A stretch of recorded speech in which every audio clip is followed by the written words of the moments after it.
New numbers from the Labor Department yesterday surprised economists when the jobless rate dropped from 14.7% in April to 13.3% in May. Stocks rose, and President Trump called reporters to the Rose Garden to announce the unexpected good news, even though tens of millions of Americans are still out of work.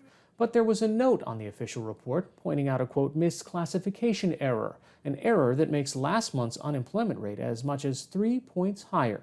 The Wall Street Journal's chief economics commentator Greg Ip explained what was wrong with the numbers. How people are classified on whether they're absent from work, whether they're laid off, whether they've lost their job completely, how does that all matter when it comes to when we make economic policy? So the numbers are a little bit distorted because of the unusual circumstances of the pandemic. People who are on temporary layoff are supposed to be classified as unemployed. For reasons that we're not really sure, a lot of those people were in fact classified as employed. Now, the Bureau of Labor Statistics is aware of that problem. They told us that if you adjust for that error, then the unemployment rate is actually higher. How much higher? Well, in the month of May, it would have been 3 percentage points higher.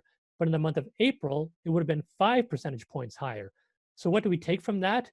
Well, unemployment rose a lot more in April than we thought, but it also fell more in May than we thought. And put this in perspective for us. When we talk about numbers like 13 or 16%, compare that to where we were just 6 months ago. I know around January, February, we were down in the 3% area. Now we're dealing with unemployment rates that are the highest since the Great Depression. However, let's put that in context. We had 20% unemployment rates for years back in the 1930s. We've only had these double-digit unemployment rates for a few months.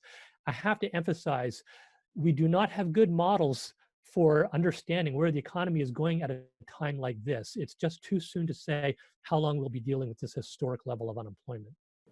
All right, Greg Ip, chief economic commentator from the Wall Street Journal. Thanks so much. All right.